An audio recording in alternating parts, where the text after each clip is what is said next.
थंबनेलवरून समजलंच असेल की 1 नोव्हेंबर 2025 ला एक लेबर मिनिस्ट्रीच्या उपस्थितीमध्ये सभा झाली होती आणि या सभेमध्ये अपेक्षा होती EPS 95 पेन्शन धारकांची पेन्शन वाढण्याची।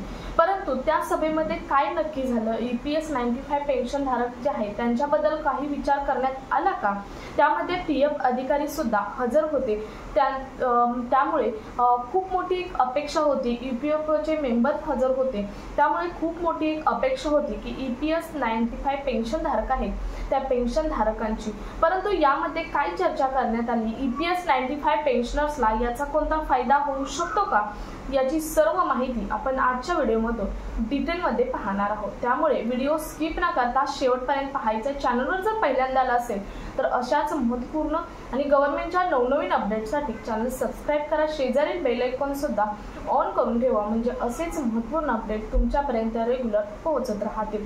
तर नमस्कार, मी पूनम आणि तुम्ही पाहत आहात पुन्हा एक नवीन अपडेट। तर 1 नोव्हेंबर 2025 ला PF अधिकारी असतील, EPFचे काही मेंबर्स असतील किंवा मेन खुद्द लेबर मिनिस्ट्रीचे जे मनसुख मांडवीय जे मंत्री त्यांच्या उपस्थितीमध्ये 1 नोव्हेंबरला एक कार्यक्रम झाला। मीटिंग म्हणता येणार नाही, हा कार्यक्रमच होता।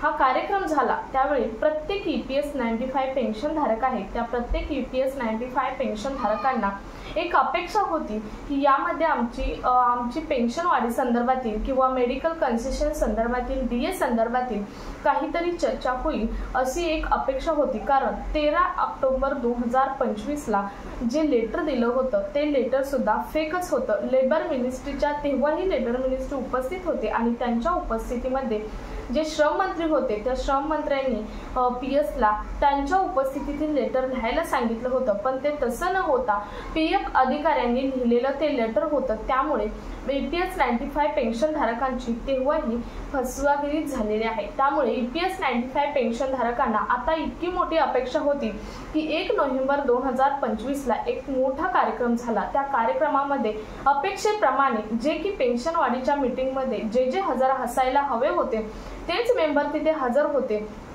त्यामध्ये लेबर मिनिस्ट्रीचे मंत्री, त्यानंतर दुसरे म्हणजे PF अधिकारी, EPFचे काही मेंबर्स हजर होते।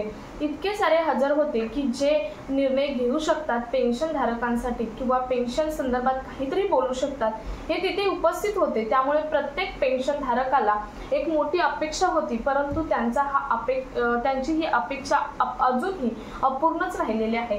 कारण त्या कार्यक्रमामध्ये पेन्शन संदर्भात कोणतेही उच्चार करण्यात आलेले नाही, म्हणजे जवळजवळ अर्धा ते पाऊण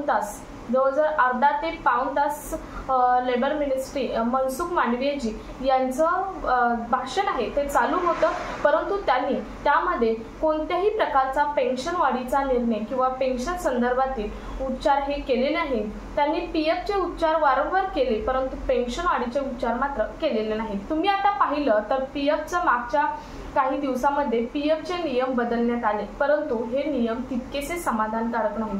बऱ्याच जणांना वरती असं सांगितलं की 100% PF काढता येणार असं सांगितल्यामुळे जे PF धारक आहेत त्यांना लालच लागली। परंतु त्यातील आतील नियम तुम्हाला माहित आहेत का? त्यातील सर्वात महत्त्वाचा नियम होता जो की 2 महिन्याच्या पिरियडवरून डायरेक्ट 36 महिन्यांच्या पिरियडवर करण्यात आलेला आहे। तो नियम कोणता? मी एकच नियम सांगणार आहे, याचा एक डिटेल व्हिडिओ मी शेअर केलेला आहे चॅनलवरती। तुम्हाला जर सर्व नियम पाहायचे असतील तर तुम्ही चॅनलवरती जाऊन पाहू शकता। परंतु आता तुम्ही EPS 95 पेन्शन धारक जर बघत असतील तर ते म्हणणार आमचा काय फायदा, पुढे जाऊन सांगणार आहे। परंतु थोडक्यात हे अगोदर तुम्हाला समजल्याशिवाय तुमचा पुढचा जो मुद्दा आहे तो तुम्हाला समजणार नाही। त्यामुळे थोडक्यात सांगते, PFचा एक नियम हा अतिशय धोकादायक नियम आहे जो की पिरियड वाढवण्यात आलेला आहे 2 महिन्यांवरून 36 महिने। आधी काय होतं, 2 महिना जर एखादा एम्प्लॉय असेल, एखादा कर्मचारी असेल जो 2 महिने सर्व्हिसवर नाही म्हणजे काम करत नाही तर त्याला PF काढता येत होता, परंतु आता हा पिरियड वाढवून 36 महिन्यांचा केला आहे।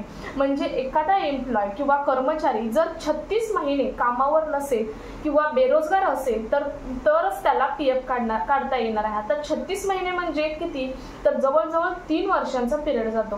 3 वर्षाचा पिरियड म्हणजे एखादा एम्प्लॉय असेल, कर्मचारी असेल जो 36 महिने बेरोजगार आहे तरच त्याला पीएफ काढता येणार आहे, अन्यथा पीएफ काढता येणार नाही। म्हणजे आताच्या काळात 36 महिने कोण बेरोजगार राहू शकतो?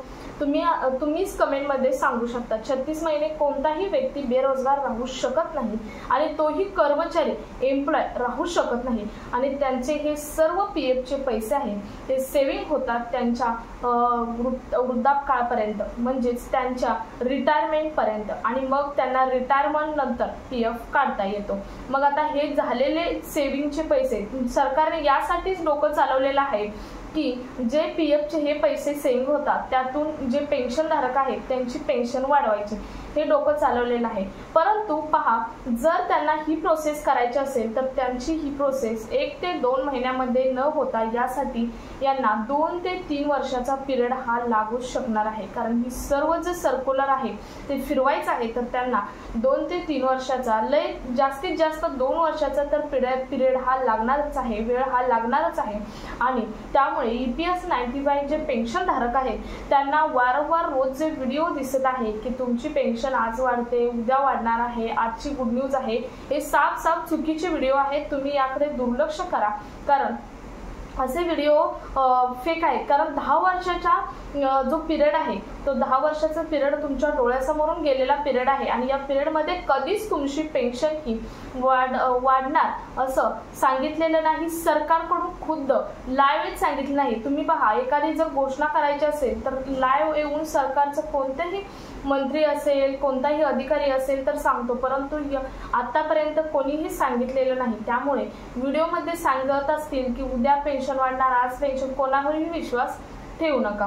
कारण पेन्शन ही तुमची वाढण्यासाठी 1-2 वर्षाचा पिरियड हा जाऊ शकतो। जर त्यांना हे सर्क्युलर फिरवायचं असेल आणि त्यांना स्वतःचे पैसे सरकारला टाकायचे असतील आणि पेन्शन वाढवायचे असेल तर ते एका दिवसात सुद्धा वाढवू शकतात, परंतु सरकारला ते करायचं नाही। त्यांनी यासाठीच हे पीएफचं डोकं चालवलेलं आहे आणि EPS 95 पेन्शन धारकांना यातूनच पेन्शन ही दिली जाणार आहे आणि तीही 2.5 ते 3 हजार होऊ शकते। माझ्या मते 2.5 ते 3 हजार होऊ शकते, यावरती सरकार वाढवेल याची गॅरंटी नाही। कारण सरकार जे पीएफचे NACचे जे मेंबर्स आहेत त्यांनी 7,500ची मागणी केलेली आहे जास्तीत जास्त आणि कमीत कमी 5,000ची मागणी केलेली आहे। परंतु ही कमीत कमी आणि जास्तीत जास्त सुद्धा तुमची स्वप्न पूर्ण न होण्याची लक्षणे सरकारकडून दिसत आहेत। कारण सरकारला जास्तीत जास्त आता तुम्ही बघितलं असेल बिहारचं इलेक्शन होताना आताच्या जी पेन्शन आहे ती आतापर्यंत त्यांची 400 रुपये होते ते 1100 रुपये आता केलेले आहे। कारण आता इलेक्शन आलेलं आहे, त्यांना वोट त्यांचं घ्यायचं आहे म्हणून त्यांना 1100 रुपये पेन्शन केलेली आहे। आता 1100 रुपये म्हणजे काहीच नाही आणि 400 रुपये म्हणजे तर झिरो अमाऊंट त्यांच्यासाठी होती पेन्शन धारकांसाठी, परंतु ती कशी तरी वाढवून 1100 रुपये केली आहे। याचा सर्वांचा अंदाज घेता आपल्या EPS 95 पेन्शन धारकांची पेन्शन 2.5 ते 3 हजार सरकारकडून होऊ शकते, अशा सरकारच्या हालचाली दिसत आहेत। कारण या पीएफ मधून सरकार तेवढेच पैसे, तेवढीच अमाऊंट हे देऊ शकतं। सरकारला बाकीचे पैसे जे आहेत ते दुसऱ्या ठिकाणी इन्व्हेस्ट करून त्यांच्या इलेक्शनवरती पैसे खर्च करायचे आहेत असं सरकारकडून आपल्याला दिसत आहे। तुम्ही सर्व सर्वे केला तर माझं तर मत हेच आहे। तुमचं मत काय आहे हे तुम्ही कमेंटमध्ये जरूर सांगू शकता। त्यांना जर निर्णय द्यायचा असता तर त्यांनी 1 नोव्हेंबर 2025ला इतका मोठा कार्यक्रम झाला, ज्या कार्यक्रमामध्ये पीएफ अधिकारी होते, लेबर मिनिस्टरचे मंत्री होते, त्यानंतर EPFOचे काही मेंबर होते, यांच्या उपस्थितीत सुद्धा पेन्शन संदर्भात एकही उच्चार काढलेला नाही।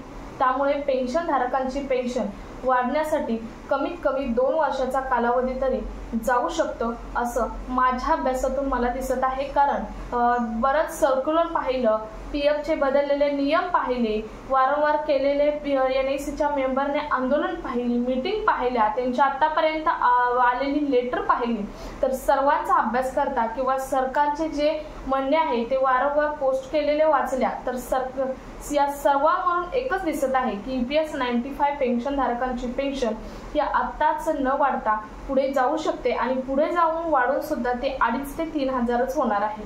वाढली तर पुढच्या 5 ते 6 महिन्यामध्ये इलेक्शनच्या अगोदर थोडं, इलेक्शनच्या आता नेक्स्ट मोदी सरकारचं जेव्हा इलेक्शन येईल त्याच्या थोडा अगोदर पेन्शन ही वाढू शकते आणि तीही 2.5 ते 3 हजार रुपये होऊ शकते, ना 5,000 ना 7,500 पेन्शन होणार। त्यामुळे EPS 95 पेन्शनधारक जे आहेत, जे व्हिडिओ बघत आहेत, त्यांचे यावरती काय मत आहे, तुम्ही तुमच्या प्रतिनिधी, मी प्रत्येक व्हिडिओमध्ये सांगत आहे, तुमच्या प्रतिनिधीमध्ये तुम्ही ट्रान्सपरंट राहून तुम्ही सरकारकडे पुन्हा पुन्हा अजूनही मागणी करा, तरच तुमच्या पेन्शनचा काहीतरी विचार सरकारच्या विचारले येईल। तुमचे यावरती काय मत आहे कमेंटमध्ये सांगा।